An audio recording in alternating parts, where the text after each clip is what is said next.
दिखाने के लिए कि सरल ऐप में कुछ मुख्य अपडेट्स किए गए हैं और कुछ प्रक्रिया में बदलाव लाया गया है। तो इसके लिए हम यह आपको यह सेशन के माध्यम से यह सुनिश्चित करना चाहते हैं कि यह सारी प्रक्रिया आपको समझा दे, ताकि 16 तारीख को होने वाले आकलन में कोई तकनीकी मुश्किल ना आए और यह आकलन सफलतापूर्वक पूर्ण हो सके। तो सरल ऐप अपडेट हो चुका है और यह हम कर रहे हैं बेहतर मूल्यांकन के लिए। तो जो बदलाव आए हैं, हम यह सत्र की शुरुआत उन बदलाव को आपको बताकर शुरू करेंगे। तो इस बदले हुए सरल ऐप में क्या है? तो सरल ऐप, जैसे कि मैंने कहा, कि अपडेट किया जा चुका है। तो नए ऐप को डाउनलोड करने के लिए यह लिंक आपके BODCT द्वारा आपको उपलब्ध कराया जाएगा 14 नवंबर तक। तो कृपया यह सुनिश्चित कर लीजिएगा कि यह लिंक आपको प्राप्त होते ही आप सरल ऐप अपने फोन पर डाउनलोड कर ले। इसके लिए आप पुराना सरल ऐप पहले अपने फोन से डिलीट करके नया सरल ऐप डाउनलोड कर ले। अभी हम जो आगे आपको प्रक्रिया जो पहले समझाएंगे, वो पहले के प्रक्रिया से थोड़ी अलग है। तो इसको ध्यान पूर्वक देखें और समझे। इसमें हमने 3 और स्टेप जोड़े हैं जो पहले से अलग है। तो पहले जो हमारी प्रक्रिया थी वो तो चलेगी ही, पर उस प्रक्रिया में हमने अभी 3 और स्टेप जोड़े हैं। तो इन स्टेप्स को हम पहले आपको बताएंगे और फिर बाकी की प्रक्रिया हम आपको बाद में समझाएंगे। तो इन स्टेप्स को आप ध्यान पूर्वक देखें, क्योंकि ये हम पहली बार समझा रहे हैं, और इसको ध्यान से देखें, ध्यान से समझें। अब जो हमारी प्रक्रिया का पहला स्टेप रहेगा, वो है परीक्षा से 2 दिन पूर्व हमें डेटा डाउनलोडिंग की प्रक्रिया करनी होगी। तो ये छात्र डेटा डाउनलोड करना एक आवश्यक स्टेप है इस आकलन को सफलतापूर्वक पूर्ण करने के लिए। तो आप इसके लिए क्या करेंगे? आप इसके लिए सबसे पहले अपने BODCT द्वारा जो आपको लॉगिन क्रेडेंशियल्स उपलब्ध कराए गए हैं, उससे आप नए सरल ऐप पर लॉगिन करके सरल ऐप को खोलेंगे। एक बार आप सरल ऐप खोलेंगे, उसके उपरांत आप नेक्स्ट या गो फॉरवर्ड बटन के माध्यम से आगे जा सकते हैं, जब तक आपको इस स्लाइड में दिखाई गई स्क्रीन तक आप नहीं पहुंच जाते। आप जब इस स्क्रीन पे पहुंच जाते हैं तो यहां पे रुक जाइए। तो लॉगिन करते ही आप आगे जा सकते हैं गो फॉरवर्ड या नेक्स्ट बटन के माध्यम से, और आगे जाते जाते आप इस स्क्रीन तक पहुंच जाइए। और इस स्क्रीन पर आते ही यह आपका डेटा डाउनलोडिंग का प्रोसेस हो जाएगा। तो कृपया यह सुनिश्चित कर लीजिएगा कि सबसे पहले आप ऐप, जैसे ही आपको लिंक प्राप्त हो, आप ऐप डाउनलोड करके इस प्रक्रिया को कर ले और इस प्रक्रिया को 15 नवंबर तक पूर्ण कर ले। इस स्टेप की एक महत्वपूर्ण जानकारी यह है कि इस स्टेप के लिए हमें एक स्थिर इंटरनेट कनेक्शन होना चाहिए। तो यह जरूर सुनिश्चित कर लीजिए कि जब आप ये प्रक्रिया शुरू कर रहे हैं, आपके पास एक स्थिर इंटरनेट कनेक्शन हो। यदि आपके पास स्थिर इंटरनेट कनेक्शन नहीं है, तो सुनिश्चित कर लीजिए कि आप ऐसी जगह जाएं जहां आपके पास स्थिर इंटरनेट कनेक्शन हो, और फिर इस प्रक्रिया को शुरू करें। तो जो स्क्रीन आपको दिखाया जा रहा है, इस स्क्रीन तक आकर हमारा डेटा डाउनलोडिंग की प्रक्रिया पूर्ण की जाएगी। जैसे कि आप इस स्क्रीन पर देख सकते हैं, हम शुरुआती स्क्रीन से लेकर आप जब ऐप खोलेंगे, उसके आगे जाकर जो आपको क्लास सेक्शन का स्क्रीन दिखेगा, जो हमारी दूसरी स्क्रीन होगी। हमारी तीसरी स्क्रीन होगी जो छात्र सूची सरल 9 अंकीय सरल आईडी के साथ जो आपको दिखाई जा रही है, स्क्रीन नंबर 3, वो दिखेगी। और उसके बाद आप चौथी स्क्रीन पे जाएंगे और उसके उपरांत आप 5वें स्क्रीन पर जाएंगे और यहाँ पे डेटा डाउनलोडिंग की प्रक्रिया पूर्ण होगी। तो कृपया यह सुनिश्चित कर लीजिएगा कि आप यह सारे स्क्रीन से आगे जाकर 5वें स्क्रीन तक पहुंच रहे हैं, ताकि डेटा डाउनलोडिंग की प्रक्रिया पूर्ण हो जाए। यह जरूर आप 2 दिन पहले पूर्ण कर लीजिएगा। अब हमारे इसमें जो दूसरा स्टेप होगा, वो है कि परीक्षा से 1-2 दिन पहले आप छात्र विवरण की सूची बनाकर रख लीजिए। जैसा कि आपको पहले भी बताया गया है कि ऐप में आप इस पेज तक जब आएंगे, जहां पे आपको छात्र के नाम के साथ उनकी 9 अंकीय सरल आईडी आएगी, उसके आप एक सूची बना के रख ले अपने रजिस्टर या डायरी में असेसमेंट से 1-2 दिन पहले, ताकि असेसमेंट वाले दिन जब आप यह OMR शीट में कक्षा 1 से 3 के लिए शिक्षक जब ये भर रहे हैं, या कक्षा 4 से 8 के लिए जब आप छात्रों को यह सरल आईडी बता रहे हैं, उसमें आपको कोई भी बाधा ना आए, उसके लिए आप पहले से एक सूची बनाकर रख ले, ताकि OMR शीट भरने में आकलन वाले दिन कोई भी बाधा ना आए। तो इस स्क्रीन पर, जैसे कि आप देख सकते हैं, इस स्क्रीन पर छात्र के नाम और उनकी सरल आईडी दी गई है। इसकी एक सूची आप पहले से अपने पास बनाकर रखिए। इसके बाद हम आकलन की प्रक्रिया वैसे ही पूर्ण करेंगे जैसे कि पहले कर रहे थे। तो उसके बारे में भी हम थोड़ी चर्चा इस सत्र में थोड़ी देर बाद करेंगे। पर उसके पहले हम जो एक स्टेप आया है, जो हमारा आखिरी स्टेप होगा पूरे आकलन और ओएमआर शीट्स को स्कैन करने के बाद, उसके बाद एक लास्ट स्टेप जो काफी महत्वपूर्ण है, उसके बारे में आपको पहले थोड़ी जानकारी देंगे। तो यह प्रक्रिया हम तभी करेंगे जब मूल्यांकन पूर्ण हो जाए और ओएमआर शीट की स्कैनिंग की प्रक्रिया भी पूर्ण हो जाए। तो आप यह सुनिश्चित कर लीजिएगा सबसे पहले कि स्कूल में ही सभी स्कैनिंग पूर्ण कर रहे हैं आप। तो आप स्कूल में स्कैनिंग पूर्ण कर रहे हैं, और जैसा कि आप इस स्क्रीन पर देख सकते हैं, जैसे जैसे आप स्कैन करते जाएंगे तो यहाँ पे जो हरे गोले में स्कैन स्टेटस नंबर आपको दिखाई दे रहा है, जो यहाँ पे 19 है, वो बढ़ता जाएगा जैसे जैसे आप एक एक शीट स्कैन करते जाएंगे। तो यह नंबर जो बढ़ रहा है, इसका यह अर्थ है कि यह सफलतापूर्वक सेव हो रहा है आपके फोन पर, लेकिन अभी तक यह सर्वर पर अपलोड नहीं हुआ है। तो ये स्कैन स्टेटस नंबर इसका इसका अंकित करता है कि यह स्कैन स्टेटस ये आपके पूरे फोन में सफलतापूर्वक सेव हो गया है। इस प्रक्रिया के दौरान, स्कैनिंग की प्रक्रिया के दौरान, यदि आपके स्कूल में स्थिर इंटरनेट कनेक्शन ना हो तो कोई चिंता ना करें, क्योंकि यह प्रक्रिया स्थिर इंटरनेट कनेक्शन के बिना भी जारी रख सकते हैं। तो सभी शीट स्कैनिंग करना आप जारी रखें, इसके लिए नेट कनेक्शन आवश्यक नहीं है। तो स्कैनिंग की प्रक्रिया आप स्कूल में ही पूर्ण कर ले, और यह नंबर आपके स्कैन स्टेटस में बढ़ता रहेगा। इसका यह मतलब है कि यह पूरा आपके डेटा फोन में सेव हो रहा है, पर यह याद रखिएगा कि अभी तक ये सर्वर पर अपलोड नहीं हुआ है। इसके लिए आपको इंटरनेट कनेक्शन की जरूरत नहीं है। आगे वाले स्टेप्स ध्यान से समझिएगा। उसके बाद एक बार हमारी स्कैनिंग की प्रक्रिया पूर्ण हो गई है, उसके बाद सेव ऑल स्कैन बटन जो यहाँ पे आपको दिखाई दे रहा है हरे गोले में, वो सेव ऑल स्कैन बटन को अंत में क्लिक करना बहुत ही आवश्यक है। तो सेव ऑल स्कैन बटन के दबाने के उपरांत स्कैन की हुई शीट की जो संख्या है वो आपको सेव स्टेटस में दिखाई जाएगी। जैसे कि आप देख रहे थे पहले स्क्रीन में हमारी स्कैन स्टेटस में 19 की संख्या थी, अब वो संख्या सेव स्टेटस में आ गई है। तो जैसे ही आप सेव ऑल स्कैन बटन दबाएंगे, वो स्कैन स्टेटस की संख्या सेव स्टेटस में आ जाएगी और स्कैन स्टेटस की संख्या जो है वो 0 हो जाएगी।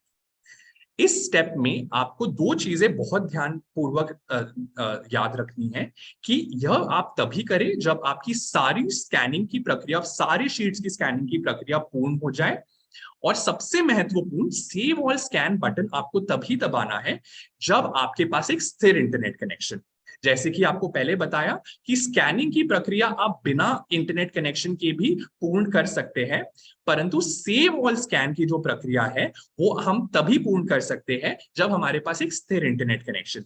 तो सेव ऑल स्कैन करने से पहले आप यह सुनिश्चित कर लीजिएगा कि आपके पास एक स्थिर इंटरनेट कनेक्शन हो। तो यह थे कुछ हमारे नए स्टेप्स जो इस बदले हुए सरल ऐप में हमने लाए हैं। तो हम अब आपको पूरी प्रक्रिया एक साथ समझाएंगे, और ये स्टेप्स कहाँ आते हैं पूरी प्रक्रिया में वो भी आपको एक बार दिखाएंगे। तो एक बार यह समझ लेते हैं कि हम ये त्रैमासिक असेसमेंट कब कर रहे हैं और क्यों कर रहे हैं। तो जैसा कि आप सब जानते हैं कि निपुण लक्ष्य निर्धारित हुए हैं, जिसका जिसका उद्देश्य ये है कि हम फाउंडेशनल लर्निंग, बाल वाटिका से कक्षा 3 को लेकर फाउंडेशनल लर्निंग पर फोकस करें। और यह हमारा फोकस अभी भाषा और गणित के लिए किया गया है, और हमारा यह लक्ष्य है कि मार्च 2026 तक 100% छात्र निपुण लक्ष्य को प्राप्त कर। इसके लिए ही कुछ त्रैमासिक टारगेट सेट किए गए हैं हर जनपद के लिए, कि हर हर जनपद में कितने बच्चे हर हर त्रैमास में कितने बच्चे निपुण होने चाहिए, और ये प्रत्येक जनपद को सुनिश्चित करना है कि हर त्रैमासिक टारगेट को वो प्राप्त करे। जैसे कि यहाँ फतेहपुर के लिए दिखाया गया है, हर त्रैमास के लिए एक एक टारगेट दिया गया है कि कितने छात्र तब तक निपुण होने चाहिए, और 2026 तक हमारा यह लक्ष्य है कि 100% छात्र हर जनपद में निपुण हो। इसमें त्रैमासिक जो हमारा निपुण असेसमेंट टेस्ट है उसकी क्या भूमिका रहेगी? तो इसकी मुख्य भूमिका यह है कि हम इससे अपने छात्रों का अधिगम स्तर की प्रगति समझ पाएंगे और हमारा जो लक्ष्य है हमारे विद्यालयों को निपुण बनाने के लिए, उसके लिए जो हमें आवश्यक कदम लेने हैं उसको वो ले पाएंगे। इससे हमें यह भी पता चलेगा कि हमारे ऐसे कौन से विद्यार्थी हैं जिनको अभी थोड़ी सी अधिक सहायता की आवश्यकता है और उनको उन पे थोड़ा सा ज्यादा फोकस कर कर हम आगे बढ़ सकते हैं। इसकी एक और वो है कि राज्य परियोजना कार्यालय के द्वारा हम या जनपद के बीएसए कार्यालय द्वारा हम इस असेसमेंट का जो डेटा आएगा उसके आधार पर हर जनपद में या किसी जनपद में फोकस्ड गतिविधियों का भी संचालन किया जा सकता है। तो हम इस संचालन के माध्यम से जो हमारे निर्धारित त्रैमासिक लक्ष्य है उसकी उपलब्धि सुनिश्चित करना चाहते हैं। तो इसी का त्रैमासिक असेसमेंट जो हमारा निपुण असेसमेंट टेस्ट है उसकी यह भूमिका निभाता है। इसका अभी संचालन के बारे में थोड़ी चर्चा करेंगे इस गोष्ठी में। तो सबसे पहले आकलन संबंधित कुछ जानकारी आपके साथ साझा कर देते हैं। इस आकलन हेतु छात्रों पहले से कोई विशेष तैयारी की जरूरत नहीं है। तो इस आकलन के लिए जो भी हमारे छात्र हैं उनको पहले से कोई तैयारी करने की कोई आवश्यकता नहीं है और आपको राज्य परियोजना कार्यालय द्वारा भेजे गए प्रश्न पत्र के आधार पर कक्षा 1 से 8 के सभी छात्रों के लिए यह आकलन किया जाएगा। इस आकलन का परिणाम हम ओएमआर शीट के माध्यम से एकत्रित कर रहे हैं। आपने ओएमआर शीट पहले भी देखी हुई है और सरल ऐप, जैसे कि आप जानते हैं, सरल ऐप एक मोबाइल एप्लीकेशन के माध्यम से इस ओएमआर शीट की स्कैनिंग की प्रक्रिया पूर्ण होगी। अब कक्षा 1 से 3 के लिए शिक्षक प्रत्येक छात्र को व्यक्तिगत रूप से आकलन करेंगे और ओएमआर शीट उनके लिए भरेंगे। कक्षा 4 से 8 के लिए जो प्रश्न पत्र है वो छात्र खुद हल करेंगे और वही खुद ओएमआर शीट भरेंगे। तो यह एक मुख्य फर्क है कक्षा 1 से 3 के लिए और कक्षा 4 से 8 के लिए। और सभी कक्षा 1 से 8 लेकर जो ओएमआर शीट स्कैनिंग की प्रक्रिया होगी वो सरल ऐप के माध्यम से ही होगी। तो जो हमारा मुख्य फर्क आता है वो कक्षा 1 से 3 और कक्षा 4 से 8 के लिए आता है, जहां कक्षा 1 से 3 के लिए शिक्षक प्रत्येक छात्र के आकलन व्यक्तिगत रूप से करेंगे और कक्षा 4 से 8 में बच्चे ही प्रश्न पत्र हल करके अपनी ओएमआर शीट भरेंगे। पहले हम थोड़ा सा कक्षा 1 से 3 की आकलन का संचालन कैसे किया जाना है उसके बारे में चर्चा करते हैं।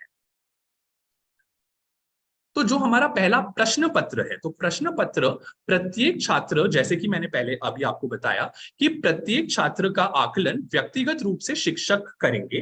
तो असेसमेंट शिक्षक, जैसे कि शिक्षक एक एक छात्र को बुलाकर असेसमेंट की प्रक्रिया पूर्ण करेंगे। तो प्रश्न पत्र पर जो निर्देश दिए गए हैं उसके आधार पर छात्र का आकलन करना जरूरी होगा और शिक्षक यह कर सकते हैं कि एक एक करके छात्र को अपने अपने पास बुलाएं और उनका उत्तर जो वो दे रहे हैं वो नोट कर ले कि वो सही उत्तर दे रहे हैं या गलत, और शिक्षक उसके उपरांत ओएमआर शीट भर सकते हैं। तो शिक्षक अपने आकलन एक बार नोट कर ले, उसके बाद ओएमआर शीट भर सकते हैं। ओएमआर शीट कैसे भरनी है उसकी प्रक्रिया भी हम आपको एक बार समझाएंगे। जैसा कि आप अभी अपनी स्क्रीन पर देख सकते हैं, कक्षा 1 से 3 के लिए ओएमआर शीट ऐसी दिखेगी जो आपको प्राप्त होगी। तो इसमें जो आपको कैसे कैसे हर चीज भरना है उसके बारे में थोड़ी सी चर्चा करते हैं। जैसे कि आप देख सकते हैं कि सबसे पहले यहाँ पर हम छात्र का कक्षा एवं सेक्शन भरेंगे और अगर सेक्शन नहीं है तो अगर एक ही कक्षा है तो आप ए सेक्शन भर के उसको छोड़ सकते हैं। यह जरूर सुनिश्चित कर लीजिएगा कि ओएमआर शीट में हम सिर्फ काले रंग का बॉल पॉइंट पेन का इस्तेमाल कर रहे हैं। तो कक्षा और सेक्शन भरने के बाद हम प्रश्न सेट लिखेंगे। जो प्रश्न पत्र पर सेट लिखा गया है वो ही ओएमआर शीट पर लिखेंगे। उसके बाद हम यहाँ पर, क्योंकि हमारा आकलन कक्षा 1 से 3 के लिए शिक्षक ही कर रहे हैं, तो इस ओएमआर शीट पर 8 बच्चों का आकलन एक साथ किया जा सकता है। तो जैसे कि आप देख रहे हैं यहाँ पे हमने 3 छात्र का 9 डिजिट सरल आईडी जो आपको सरल ऐप के माध्यम से दिया गया है, जिसकी आप पहले से सूची बनाकर रख लेंगे, वो आईडी आपको यहाँ पर भरनी है। तो उस छात्र की आईडी यहाँ पर भर ले और इस ओएमआर शीट पर हम 8 छात्रों का आकलन एक साथ कर सकते हैं। जैसा कि आपको इसके उपरांत दिखाया जा रहा है कि जैसे कि अगर हम पहले छात्र को देखें, तो यदि पहला छात्र प्रश्न 1 का उत्तर सही देता है तो उस गोले को भरे, अथवा अगर वो गलत देता है तो उस गोले को छोड़ दे। जैसे कि प्रश्न 1 का उत्तर पहले छात्र ने सही दिया है, इसीलिए उस गोले को काले पेन से भरा गया है, और प्रश्न 3 का उत्तर उत्तर छात्र ने गलत दिया है, तो उस गोले को हमने खाली छोड़ दिया है। तो ऐसे करके हम जितने भी हमारे छात्र हैं उनके आकलन की प्रक्रिया इस ओएमआर शीट पर पूर्ण कर सकते हैं। यदि यह सुनिश्चित कर लीजिएगा कि इसके अलावा आप कहीं पर भी ओएमआर शीट पर कुछ नहीं लिख रहे हैं। अब आपको थोड़ा सा एक बार यह दिखाते हैं कि सरल ऐप में आप कैसे सरल ऐप का उपयोग कैसे करेंगे। मैं अपनी स्क्रीन 1 मिनट आपके साथ शेयर करता हूं, मुझे 1 मिनट का समय दीजिए।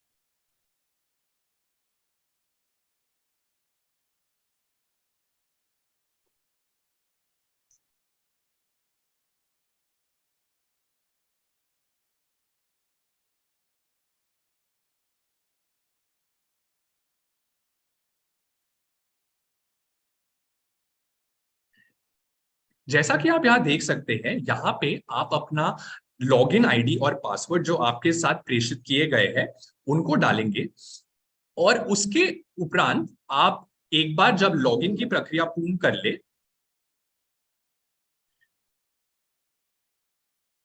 तो आप अपने जो आप जिस कक्षा का आकलन कर रहे हैं उस कक्षा, उसका सेक्शन और जो आपके असेसमेंट का नाम है उसको सिलेक्ट करें। एक बार आप वो सिलेक्ट कर लेंगे, आपको यहाँ पर एक आपके छात्र की सूची दिखाई देगी 9 अंकीय डिजिट के साथ। आप यहाँ पर उन छात्रों को मार्क एज एब्सेंट कर सकते हैं जो आकलन वाले दिन उपस्थित नहीं है। इसके बाद आपके पास यह स्क्रीन आएगा जो आपको स्कैन स्टेटस और सेव स्टेटस दिखाएगा, और यहां से हम स्कैनिंग की प्रक्रिया, जो स्कैन बटन नीचे दिया गया है, शुरू कर सकते हैं। जैसे ही आप ये दबाएंगे, आप उस पे आपको दिखाया जाएगा कि स्कैनिंग की प्रक्रिया में आपको एक हरा डब्बा आएगा इन 4 डॉट्स पर, और यह हरा डब्बा आपको इसका अंकेत है कि आपकी आपकी स्कैनिंग की प्रक्रिया हो रही है। तो आप अपना मोबाइल उस टाइम पे स्थिर रखिएगा, और please wait scanning in progress करके एक मैसेज भी आएगा। और उसके बाद आपको यह एक छात्र के उसकी स्टूडेंट आईडी के साथ उनके सारे उत्तर, यदि उन्होंने सही किए या गलत, वो आपको दिखाई देगा। यदि आपको लगता है कि इस डेटा में कोई त्रुटि है तो आप उसको चेंज भी कर सकते हैं अपने साथ, जैसे कि यहाँ पे आपको दिखाया जा रहा है स्टूडेंट आईडी, या किसी भी उत्तर में आपको लगता है कोई त्रुटि है तो उसको बदला जा सकता है। तो आप अपने एंड पे वो चेक कर लीजिएगा कि वो सही आया है, नहीं आया है, तो आप प्लीज उसको चेंज कर लीजिएगा। उसके बाद यहाँ पे वो स्कैन स्टेटस में दिखाया जाएगा कि उसका स्कैनिंग हो गया है, और यहाँ पे 7 से 8 हो गया है। इसका मतलब हमारी स्कैनिंग की प्रक्रिया सफलतापूर्वक पूर्ण हो गई है।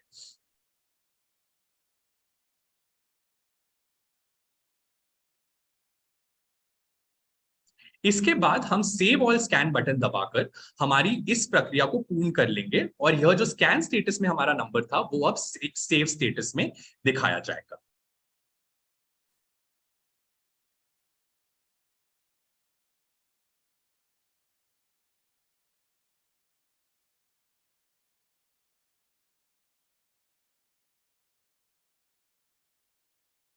एक बार इस आकलन की जो कक्षा 1 से 3 के लिए जो हमारी 6 स्टेप प्रक्रिया है उसको फिर से एक बार समझ लेते हैं।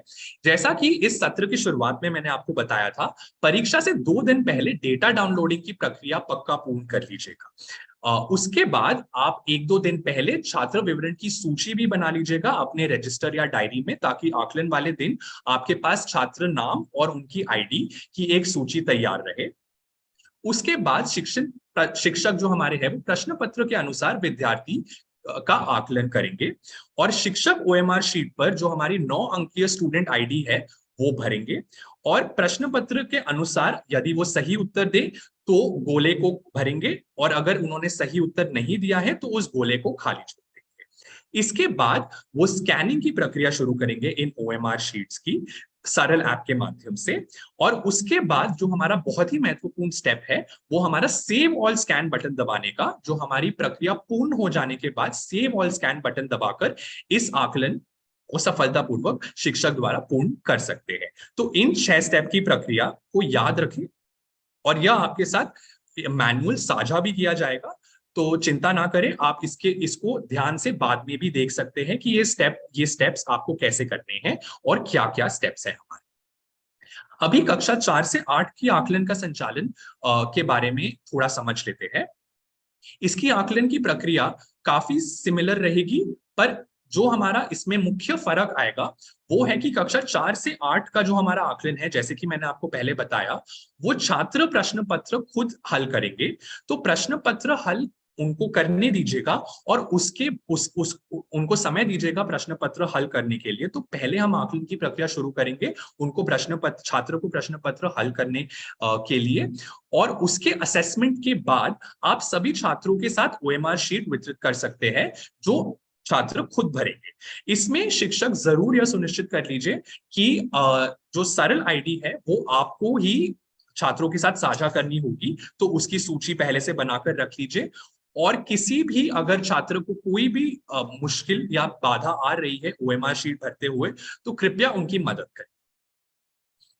ओएमआर शीट हमारी कक्षा 4 से 8 के लिए थोड़ी सी अलग दिखेगी क्योंकि यहाँ पर छात्र इसको खुद भर रहे हैं, तो इस पे थोड़ा ध्यान रखिएगा। जो हमारी 1 से 3 के लिए ओएमआर शीट है और 4 से 8 के लिए ओएमआर शीट है वो अलग है। तो 4 से 8 के लिए जो ओएमआर शीट है वो अभी आपको स्लाइड पे दिखाई जा रही है, यह छात्र खुद भरेंगे। यहाँ पे छात्र खुद हमारी 9 डिजिट आईडी जो सरल ऐप के माध्यम से मिली है वो यहाँ पे भरेंगे। छात्र अपना नाम और प्रश्न सेट जो प्रश्न पत्र पर दिया गया है वो यहाँ पर भरेंगे। यह भी सुनिश्चित कर लीजिएगा कि यह सिर्फ काले बॉल पॉइंट पेन से ओएमआर शीट में भरा जा रहा है। इसके बाद जो प्रश्न पत्र है उसमें जब छात्रों ने हल कर लिया है तो हर प्रश्न के 4 ऑप्शन होंगे जिसका एक सही उत्तर होगा। तो छात्र से यह सुनिश्चित करवा लीजिए जब वो ओएमआर शीट भर रहे हैं, तो जब वो एक उस ही गोले को भरे, उस प्रश्न के लिए एक ही गोले को भरे जो उनको लगता है उसका सही उत्तर है। जैसे कि पहला प्रश्न अगर छात्र को लगता है कि ऑप्शन सी सही उत्तर है तो वो ऑप्शन सी को ही भरे और ना कि किसी और गोले को भी भरे। तो हर प्रश्न के लिए यह जरूर सुनिश्चित कर लीजिएगा कि छात्र ने सिर्फ एक ही गोला भरा है। और बाकी ओएमआर शीट पर कहीं पर भी कोई कुछ भी ना लिखे, जहां पर हमें छात्र आईडी, छात्र नाम, प्रश्न सेट और हमारे जो गोले भरने हैं सिर्फ वहीं पर लिखा जाए। 4 से 8 की जो प्रक्रिया होगी सरल ऐप पे स्कैनिंग की, वो बिल्कुल उसी तरह होगी जैसे कि आपको अभी पहले दिखाया गया है। तो यह वीडियोस आपके साथ साझा भी किए जाएंगे, तो एक बार यह वीडियो जरूर आप देख लीजिएगा कि स्कैनिंग की प्रक्रिया कैसे की जाएगी। कक्षा 1 से 3 और कक्षा 4 से 8 में मुख्य फर्क यही रहेगा कि जो हमारे प्रश्न पत्र जैसे हल होने हैं, जो कक्षा 1 से 3 के लिए व्यक्तिगत रूप में शिक्षक छात्र के साथ करेंगे और कक्षा 4 से 8 के लिए छात्र स्वयं करेंगे, उसका ध्यान रख लीजिएगा। यही फर्क है। स्कैनिंग की प्रक्रिया 1 से 8 के लिए बिल्कुल समान है।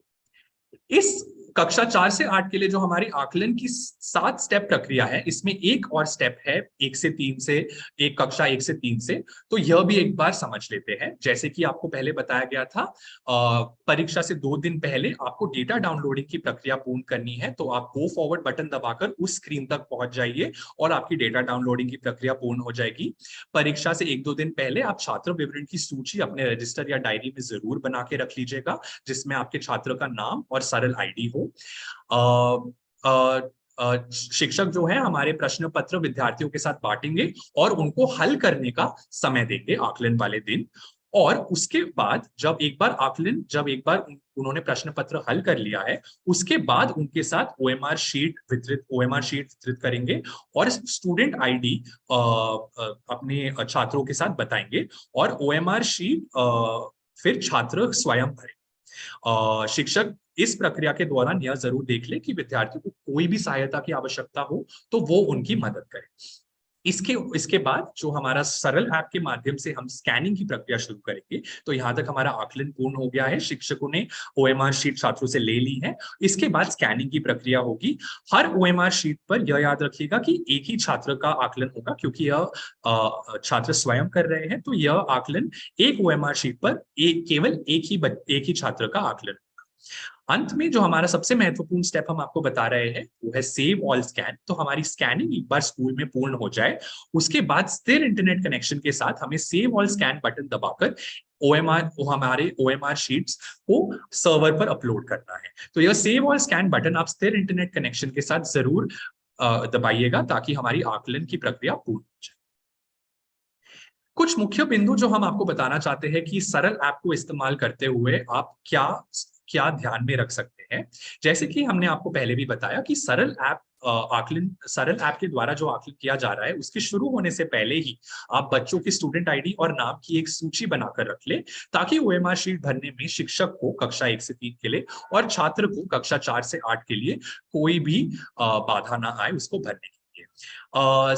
आप एक बार पूरा आकलन की प्रक्रिया पूर्ण कर ले, उसके बाद सरल ऐप के माध्यम से स्कैनिंग की प्रक्रिया शुरू करें। तो आप आकलन पहले पूर्ण कर लीजिएगा अपने क्लासरूम में सारे छात्रों के साथ वो शीट्स लेकर, तभी आप स्कैनिंग की प्रक्रिया उसके बाद शुरू कर लीजिएगा। यदि आपको लगता है स्कैनिंग के बाद आपके डेटा में कोई त्रुटि है, तो उसको आप स्वयं ठीक कर सकते हैं, जैसे कि हमने आपको वीडियो में दिखाया। वो वीडियो आपके साथ एक मैसेज द्वारा साझा भी किया जाएगा। तो यह जरूर देख लीजिएगा कि अगर कोई भी त्रुटि आपको दिखती है तो वह आप ठीक कर लीजिएगा। और प्रश्न पत्र में जितने प्रश्न दिए गए हैं आप ओएमआर शीट में उतने ही भरिएगा। तो अगर प्रश्न पत्र में 10 ही प्रश्न हैं, तो बाकी जो हमारे प्रश्न हैं, जैसे 4 से 8 के लिए आप देखेंगे कि अगर ज्यादा प्रश्न के लिए हमने गोले दिए हुए हैं, उनको खाली छोड़ दें और कृपया उन 10 पे ही देखें कि ठीक से गोले भरे हुए हैं या नहीं। इस आकलन को सफलतापूर्वक पूर्ण करने के लिए शिक्षक के दायित्व यह रहेंगे कि 100% विद्यार्थियों के साथ ये आकलन करना सुनिश्चित है। तो यह सुनिश्चित कर लीजिए कि आप सभी अपने शिक्षकगण अपने अभिभावकों के साथ यह उनको पहले से बता रहे हैं कि 16 नवंबर को यह आकलन किया जा रहा है। तो यह वो जरूर अपने उस दिन छात्रों को स्कूल में उपस्थिति उनकी सुनिश्चित करें।